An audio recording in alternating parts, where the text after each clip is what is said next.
이사야 제26장 8절에서 15절까지 말씀, 구약성경 995쪽 됩니다. 말씀 봉독하겠습니다. 여호와여, 주께서 심판하시는 길에서 우리가 주를 기다려 싸우며 주의 이름을 위하여 또 주를 기억하려고 우리 영혼이 사모하나이다.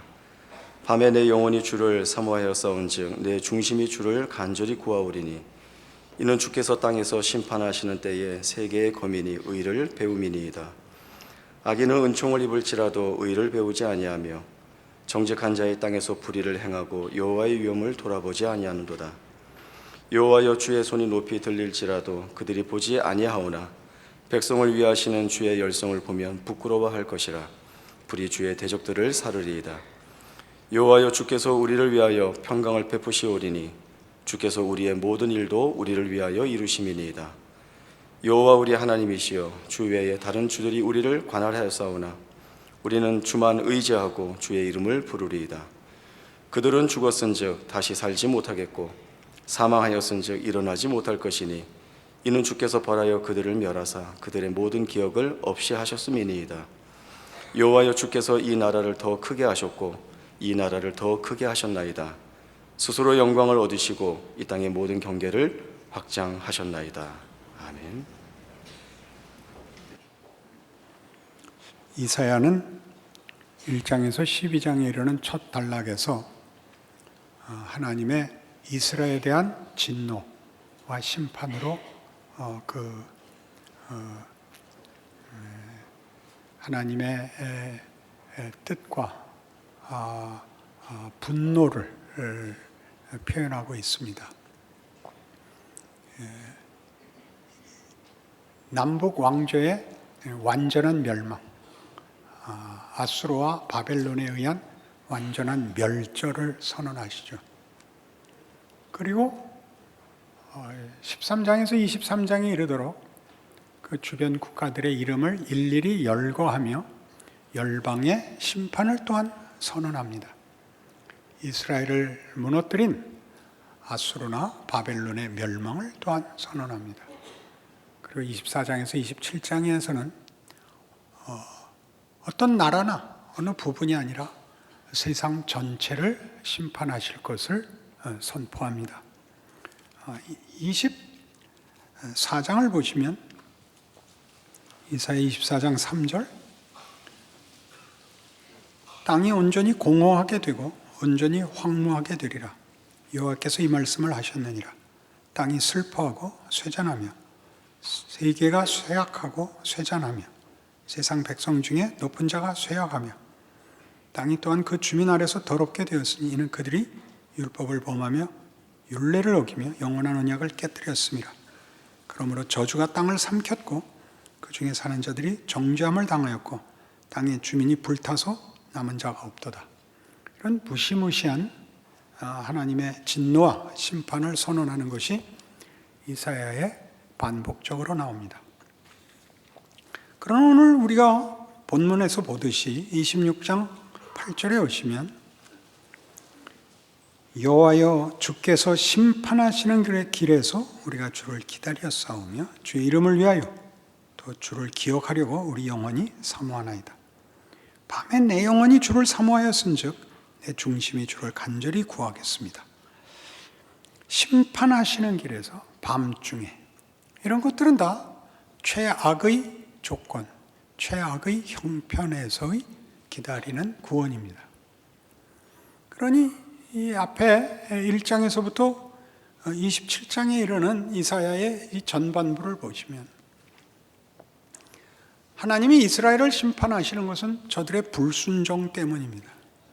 그리하여 저들을 세상의 권력에 내버려 두사 더 강한 나라가 남북 왕조 이스라엘 전체를 삼킵니다. 그리고 그 나라들은 그것이 최종 권세가 될 수 없다. 그 폭력성으로 인하여 그들의 가치는 무가치한 것이 드러났다라고 심판하십니다. 이스라엘의 불순종과 이스라엘을 삼킨 세력들이 그렇다고 해서 최고의 궁극적 권위가 될 수 없다고 심판하시는 하나님이 구원을 중간중간마다 끝없이 얘기하십니다. 그 구원은 불순종한 이스라엘에도 불구하고, 그리고 폭력밖에 낳지 못하는 세상의 권력과 다른 하나님의 나라가 될 것이라고 얘기합니다. 그렇다면 그렇게 복잡하게 가지 마시고 불순종과 폭력을 제거하시고 애초부터 처음부터 하나님이 순종하는 백성, 그리고 우리가 원하고 하나님도 그리 하시겠다는 하나님의 나라로 곧장 가실 수는 없었습니까? 이게 이제 우리의 질문입니다. 그러니 불순종과 심판 속에서 만들어지는 구원이라는 이런 복잡한 과정을, 우리가 볼 때는 이해할 수 없는 과정을 거치는 성경의 증언, 하나님이 만드시겠다는 그의 구원과 나라는 무엇일까요? 이런 질문을 우리에게 던지는 것입니다. 왜냐하면 그것은 인류 역사의 경험이며 우리 각자의 현실입니다. 편안한 구원은 없습니다. 쉬운 믿음도 보상도 없습니다. 이럴 바에는 늦게 믿는 건데, 이런 생각이 우리 마음을 늘 가득 채웁니다. 예수를 믿었으니 세상 사람들하고 똑같이 굴 수도 없고, 또 믿음을 지켜봤자 보상도 없고, 그런 막막함이 우리의 현실 속에 우리가 얻은 구원과 하나님의 일하심에 대한 우리의 생각을 늘 흔듭니다. 그래서 이제 오늘 살펴보는 것입니다. 불순종이라는 건 뭔가? 우리 다 아는 대로 하라는 거 안 한 거죠, 불순종이. 신명기 6장에 가시면 이스라엘 백성을 구원하신 하나님이 출애굽 사건 직후에 이스라엘 백성 앞에 신신당부하는 것이 이 순종입니다. 신명기 6장 1절, 구약성경 271페이지입니다. 이는 곧 너희의 하나님 여호와께서 너희에게 가르치라고 명하신 명령과 규례와 법도라. 너희가 건너가서 차지할 땅에서 행할 것이니 곧 너와 네 아들과 네 손자들이 평생에 네 하나님 여호와를 경외하며 내가 너희에게 명한 그 모든 규례와 명령을 지키게 하기 위한 것이며 또 내 나를 장구하게 하기 위한 것이라. 이스라엘아 듣고 삼가 그것을 행하라. 그리하면 네가 복을 받고 네 조상들의 하나님 여호와께서 네게 허락하심 같이 젖과 꿀이 흐르는 땅에서 네가 크게 번성하리라. 순종하라죠. 여호와의 명령을 순종하라. 그것이 복이니라. 이렇게 얘기하는 것입니다. 이 문제는 기독교 신앙인들에게 늘 어떤 오해를 빚어내느냐 하면 순종 자체가 독립된 가치로 이해됩니다. 순종이 독립된 가치가 되면 순종이 누구를 순종하느냐 하는 상대를 잃고 순종 자체가 미덕이 돼요. 순종에 묶입니다. 순종은 무엇을, 누구를 이라는 전제가 있어야 됩니다. 무엇을 순종하며 누구를 순종하느냐인데 여호와의 규례와 명령입니다. 이것은 여호와의 규례와 명령이라는 것도 신을 하나 동원하여 요구하는 윤리나 덕목의 권위와 명분을 달아놓은 것이 아니라 이 법도는 그가 순종을 요구하는 상대가 우리에게 요구한, 우리가 그 상대를 알아야 이해하고 항복하는 그런 대상이 있다는 뜻입니다. 그러니까 밑에 4절로 오시면 이스라엘아 들으라. 우리 하나님 여호와는 오직 유일한 여호와이시니 너는 마음을 다하고 뜻을 다하고 힘을 다하여 네 하나님 여호와를 사랑하라. 오늘 내가 네게 명하는 이 말씀을 너는 마음에 새기고 네 자녀에게 부지런히 가르치며 집에 앉았을 때든지 길을 갈 때든지 누워 있을 때든지 일어날 때든지 이 말씀을 강론할 것이며 너는 또 그것을 네 손목에 메어 기호를 삼으며 네 미간에 붙여 표를 삼고 또 네 집 문설주와 바깥문에 기록할지니라. 그러니까 이 신명기 6장의 가치는 이 명령과 이 법들을 너희는 들어라. 이렇게 요구하는 겁니다. 들어라. 내가 말한다. 말하는 이가 있고 듣는 자가 있습니다. 들어야 하는 우리가 말하는 상대를 이해하지 못합니다. 요구되는 명령을 우리 마음대로 이해하고 우리 마음대로 선택할 것입니다.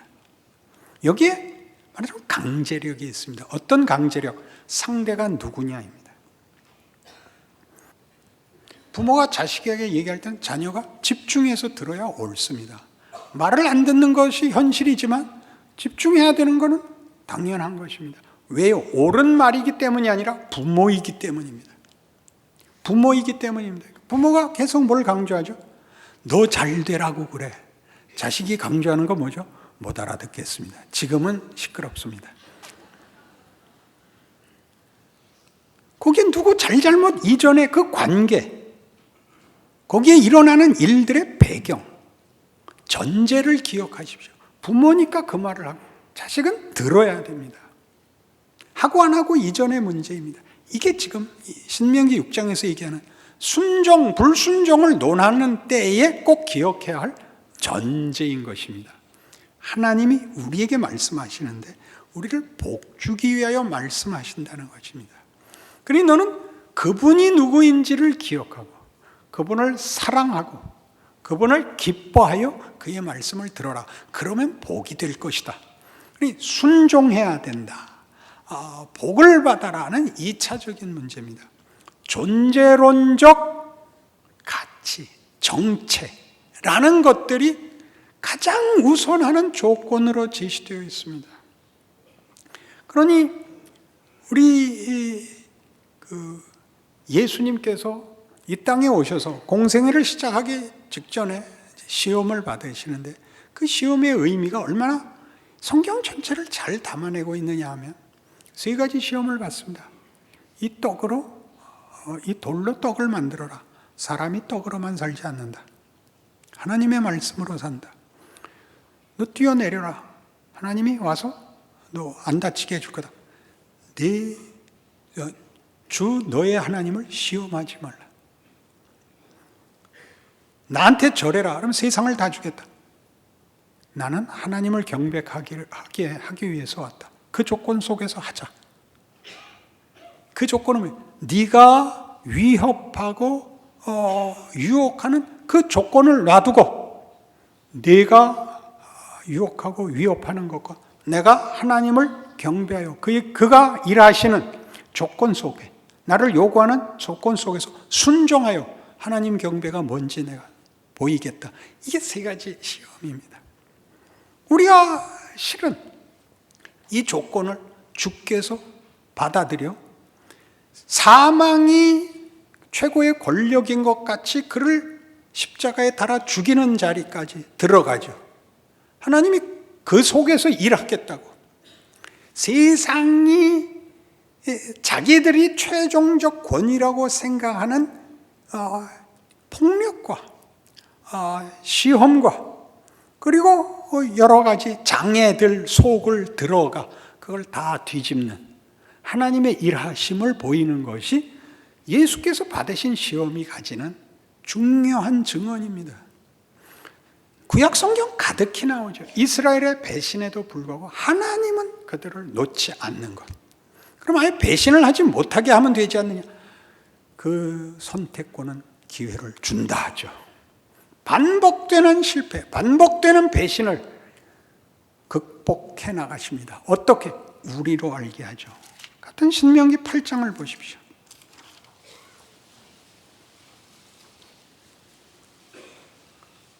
내가 오늘 명하는 모든 명령을 너희는 지켜 행하라. 그리하면 너희가 살고 번성하고 여호와께서 너희의 조상들에게 맹세하신 땅에 들어가서 그것을 차지하리라.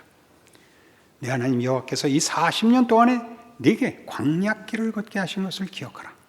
이는 너를 낮추시며 너를 시험하사 네 마음이 어떠한지 그 명령을 지키는지 지키지 않는지 알려 하심이라.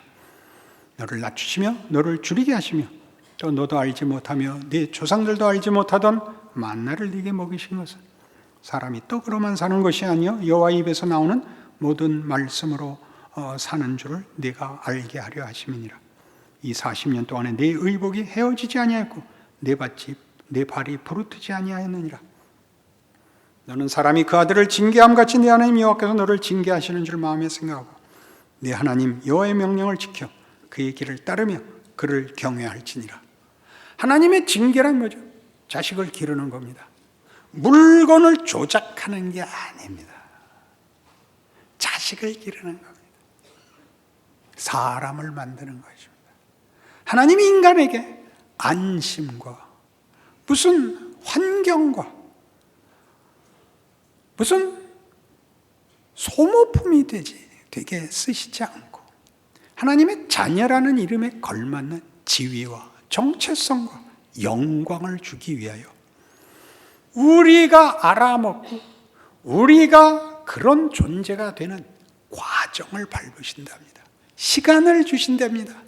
이 40년을 너희를 위해서 줬느니라. 그 광야 40년이 무슨 결과죠? 이스라엘의 불순종의 결과로 받은 벌이었습니다. 출애굽한 이스라엘이 약속의 땅에 들어가기를 거부한 가데스 바네아에서의 반란. 하나님께서 40년 동안 너희 광야를 맴돌아라. 홍해를 나온 성인들은 이 40년 동안 광야에서 다 죽어라. 그 자식들을 데리고 내가 약속의 땅에 들어가겠다. 무시무시한 불순종에 대한 상응하는 하나님의 진노요, 벌이었습니다마는 그것은 더 깊게 우리로 하여금 우리의 선택, 그리고 하나님의 진노, 하나님 마음에 다들지 못하는 우리의 현실 같은 걸까지 다 끌어안아 만드시는 하나님이 그의 자녀들을 만드시고 고치시고 항복시키는 길이라는 것을 가르쳐 줍니다. 이 40년 동안에 뭘 배웁니까? 그들은 40년 동안 굶주리지 않습니다. 의복이 헤어지지 않고 발이 부르트지 않습니다. 뭘 배웠을까요? 인생이 이게 다냐? 이 마음이 들지요. 우리 다 하는 최소한의 기도가 언제나 이겁니다. 하나님, 자존심 지키고 사람들 앞에 손 내밀지 않고 살게 해주십시오. 그게 다든가요? 자랑할 것이 있게 해주십시오. 그게 다든가요? 살아보시지 않았습니까? 인생에 우리가 욕심내고 우리가 기대하는 것이 답이 아니라는 사실을 모두 알고 있습니다. 그리고 배웁니다. 기왕 이렇게 될 거였으면 그때 잘했을 걸. 안 그렇습니까? 여러분, 이럴 줄 알았으면 학교 다닐 때 공부 열심히 할 걸. 그건 실패해서 하는 게 아닙니다. 그때는 공부해야 되는 때는 공부하는 영광을 누렸을 걸. 성공했을 때, 가졌을 때는 나누었을 걸. 그게 명예입니다. 세상이 말하는 싸움, 세상이 말하는 성공, 승리는 명예로운 것을 담지 못하고 있습니다. 보복이거나 원망이거나 분노거나 더러움 외에 담을 게 없어서 성공을 했는데도 미운 말하고 가졌는데도 더럽게 굽니다. 생각해 보십시오.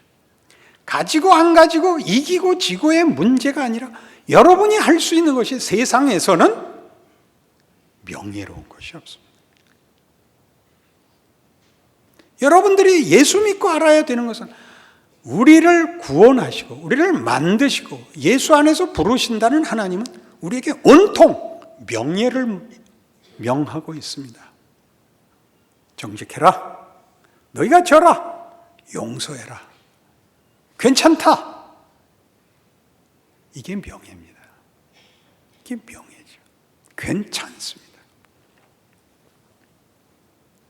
이런 명예를 세상은 만들지 못하기 때문에 하나님이 이스라엘의 불순종을 꺾으시는 것은, 심판하시는 것은 나를 제외하고는 가치 있는 것을 만들 수 없다. 그걸 모르겠느냐?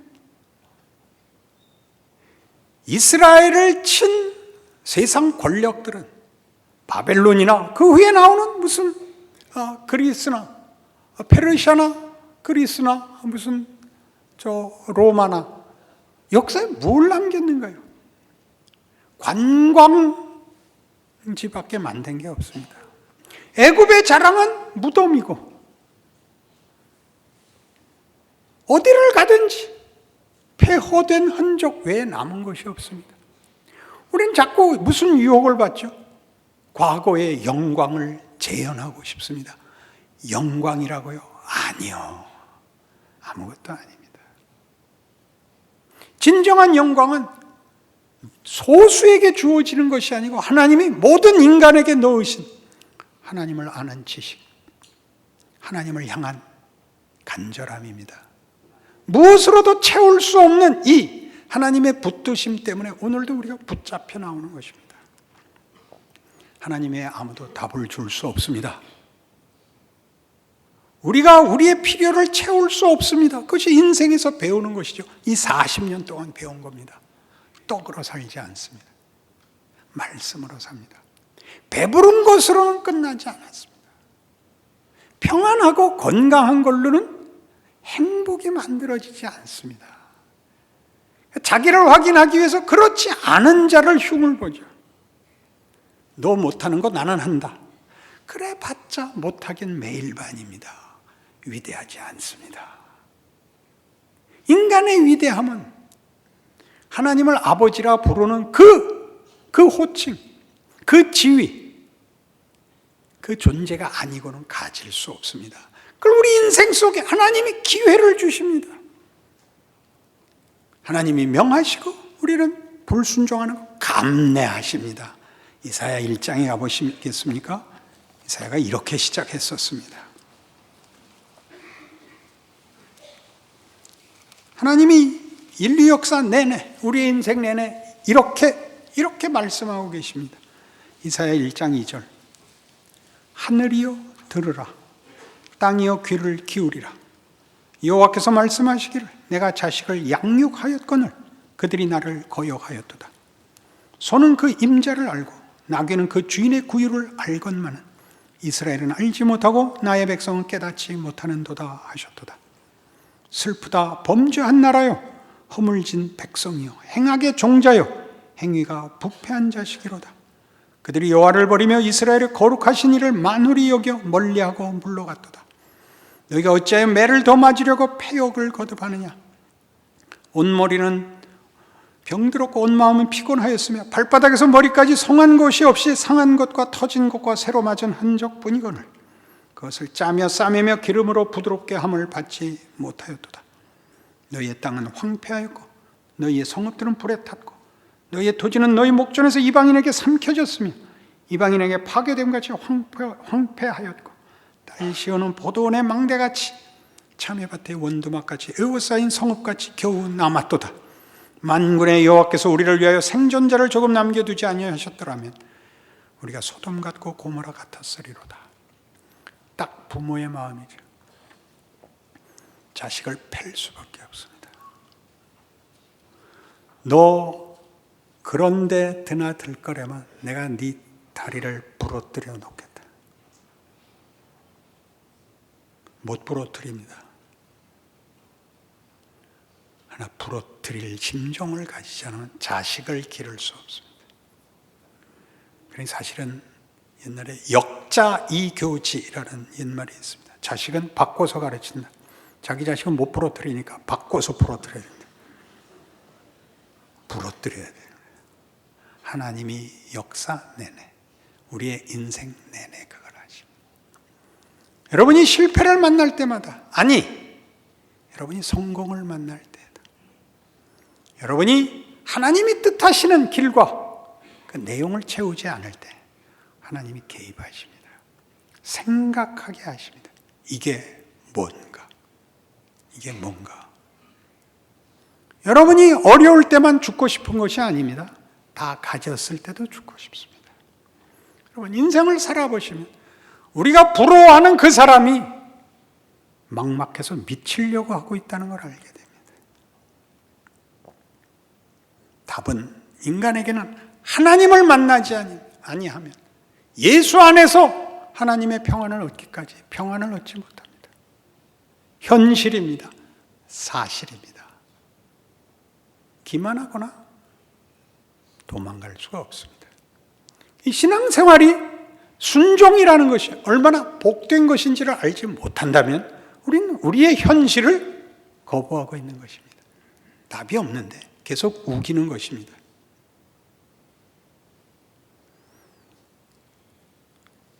신명기로 돌아가셔서 신명기 6장은 그러니까 처음에 우리 시작한 신명기 6장을 보시면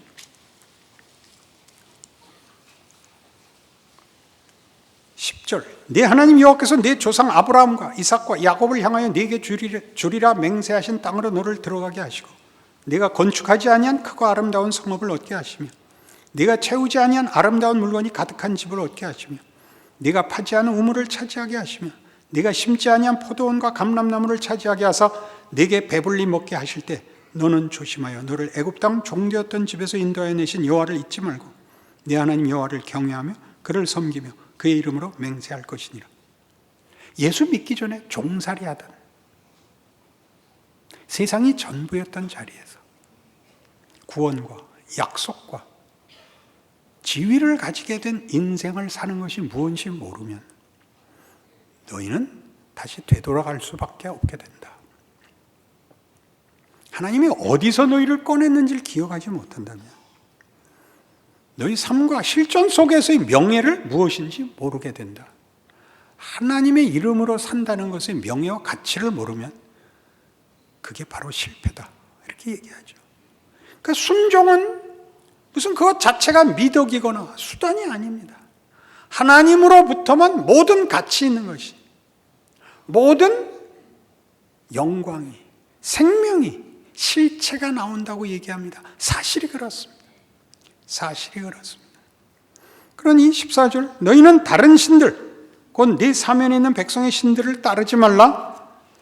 너희 중에 계신 너희 하나님 여호와는 질투하시는 하나님이신즉 너희 하나님 여호와께서 네게 진노하사 너를 지면에서 멸절시킬까 두려워하노라.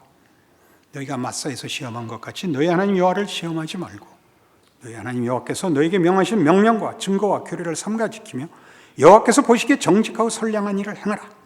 그리하면 네가 복을 받고 그 땅에 들어가서 여호와께서 모든 대적을 네 앞에서 쫓아내시겠다고 네 조상들에게 맹세하신 아름다운 땅을 차지하리니 여호와의 말씀과 같으니라. 강제가 아닙니다. 강제하는 것이 아닙니다. 하나님의 진심입니다.